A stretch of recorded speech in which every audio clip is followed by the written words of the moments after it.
Alors, chers internautes, je reçois pour cette émission Le Tour de la question Claire Baillet pour parler de l'annualisation des heures de délégation. Bonjour Claire. Bonjour. Alors, qu'est-ce qui change dans cette annualisation des heures de délégation? Alors déjà, c'est pas que une annualisation, c'est une annualisation mutualisation. Donc, qu'est-ce qui change? C'est que jusque-là, sauf pour les délégations uniques Repsamen, les élus titulaires bénéficiaient d'un crédit, mais qui était mensuel. C'est-à-dire apprécié dans un strict cadre mensuel. Il n'y avait pas de possibilité de report des heures de délégation, ni de possibilité de cession à d'autres élus des heures du titulaire, ce qui fait que quand les heures n'étaient pas utilisées, elles étaient perdues. Donc une des évolutions de l'ordonnance Macron, c'est de donner un petit peu de flexibilité dans l'usage des heures de délégation et de permettre aux élus titulaires soit de reporter tout ou partie de leur crédit d'heures non utilisé sur un mois donné, dans la limite d'une année, donc ça permet quand même une souplesse. Alors c'est 12 mois calendaires ou 12 mois glissants? C'est 12 mois glissants. On parle de période de 12 mois, donc on ne raisonne pas par rapport à l'année civile, etc. Donc des heures de délégation de janvier, on pourra les reporter jusqu'en décembre, mais si on a utilisé les heures de janvier au cours de l'année, les heures de mars, on pourra les reporter jusqu'en février de l'année suivante. Donc c'est vrai que ça donne quand même une souplesse d'utilisation.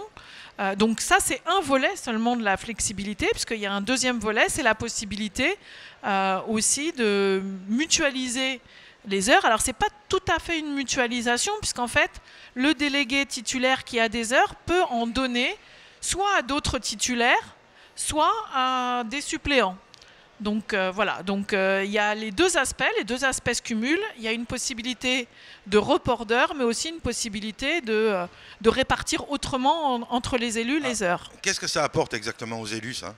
Alors ça leur apporte quand même, je pense qu'ils vont pouvoir optimiser davantage. Ça permet aussi de mobiliser les moyens sur les gens qui s'impliquent dans le mandat. C'est-à-dire qu'on a toujours eu dans des équipes, c'est toujours comme ça, dans tous les groupes, on a des gens qui sont plus mobilisés que d'autres. Donc celui qui se mobilise un petit peu plus, si son crédit d'heure n'est pas suffisant, ça permet de mieux répartir les heures entre les gens qui sont actifs dans le mandat. Ça leur donne de la souplesse. C'est une contrepartie aussi à la contraction du CSE. C'est-à-dire qu'on a comprimé, il va y avoir une réduction du nombre d'élus, mais du coup, la contrepartie qui a été donnée par les ordonnances Macron, c'est aussi cette flexibilité. Donc cette flexibilité, elle est plutôt bien accueillie par les représentants du personnel, qui disaient oui, ne serait-ce que par exemple le mois d'août.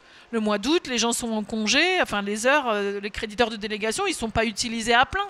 Non, donc il n'y a pas que le mois d'août, c'est vrai que l'activité des élus, elle est comme ça. Elle n'est pas forcément linéaire, donc effectivement, voilà, c'est une souplesse nouvelle avec un volume d'heures qu'on va pouvoir répartir plus en fonction de l'activité. Il y a même des élus qui pourront faire des espèces de prévisionnels. Ils savent qu'en juin, ils vont avoir une charge plus importante. Donc, ils peuvent aussi se dire j'épargne. Épargne, c'est pas le mot, mais je garde un peu de côté une partie des crédits d'heures parce que je sais que sur ce mois-là, ça va être un petit peu plus soutenu.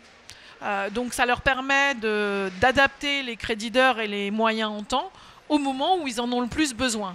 Alors, est-ce qu'il y a des points négatifs quand même à cette évolution? Alors, il y a quand même des points négatifs dans cette réforme, notamment...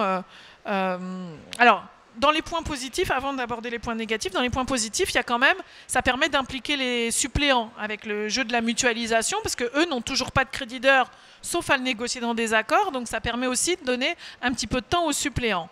Mais pour les points négatifs, il faut que cette flexibilité, elle reste au service des élus. Notamment, moi, je vois que, vous savez, il y a la possibilité de dépasser le crédit d'heure légal en cas de circonstances exceptionnelles. Quand il y a une actualité forte dans l'entreprise, par exemple, ça existait avant les ordonnances et ça existe aussi pour le CSE. Les élus sont autorisés à dépasser leur crédit d'heure en raison de circonstances exceptionnelles. Donc ce principe-là, il existe encore avec le CSE, sauf qu'avec le jeu de la flexibilité, vous allez avoir des employeurs qui vont pouvoir être tentés de dire aux élus, vous avez qu'à utiliser le crédit d'heure plutôt que de demander des circonstances exceptionnelles et de dépasser votre crédit d'heure. Alors moi, je pense que ça, de toute façon, l'employeur peut être tenté de le faire.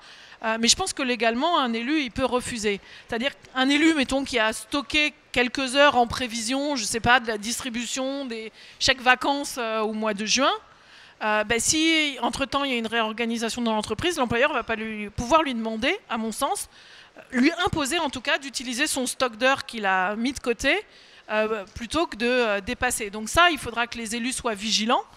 Mais je pense que, de toute façon, c'était une mesure qui était un peu imparable, parce qu'il y a quand même une sacrée réduction de moyens et de nombre d'élus. Donc, il fallait cette flexibilité. Maintenant, effectivement, il faut qu'elle vive bien dans l'entreprise. Après, il y a des contraintes aussi, parce que donc ça va être un peu difficile, je pense, à mettre en œuvre dans les entreprises. C'est qu'il y a une obligation de prévenir l'employeur 8 jours avant que les heures soient reportées, soient cédées à un autre élu. Donc ça, c'est pas très réactif, on va dire. Ça va pas toujours être simple. Moi, je vois dans les premiers accords, quand même, on a quelques accords qui s'affranchissent de cette règle des 8 jours. Je pense que la règle des 8 jours, c'est pour des entreprises avec gros effectifs qui ont un outil de gestion des heures, etc., où ils peuvent les rentrer en crédit sur l'un sur l'autre. Quand ils n'ont pas, effectivement, c'est plus lourd. Et c'est plus obligatoire de déclarer 8 jours l'avance. Alors, c'est obligatoire dans tous les cas, hein, dans l'ordonnance. Après, c'est aux accords éventuellement de s'affranchir de cette règle. Certains le font. Je pense notamment à un accord où ils ont créé un outil et ils ont laissé 6 mois pour voir si ça marche bien, etc. Parce que quand on peut donner, etc., des heures à d'autres, plus les reporter, il faut pouvoir suivre aussi, pour l'employeur aussi, qu'il n'y ait pas de débordement et que ça ne soit pas une usine à gaz ou trop compliqué. Il ne faut pas non plus se laisser embourber en disant vous faites les heures de réunion, là vous avez un crédit d'heures de délégation, vous les passez dessus. Ça reste en dehors des crédits d'heures de délégation, il n'y a pas de doute là-dessus. C'est un piège dans lequel il ne faut pas tomber. C'est un piège dans lequel il ne faut pas tomber. Je pense que les élus avec le CSE, ils vont tellement avoir de choses à gérer, avec un crédit d'heures qui n'est pas toujours l'addition des crédits d'heures dont ils bénéficiaient avant. Donc je pense que de toute façon, ils vont devoir sacrément optimiser leurs moyens. Donc la flexibilité, heureusement qu'elle est là, ça ne règle pas tout, mais ça donne un peu de souplesse qui n'existait pas jusque-là. Cette annualisation, là, finalement, c'est un bon côté de la flexibilité. Oui, parce qu'elle est à la main des élus.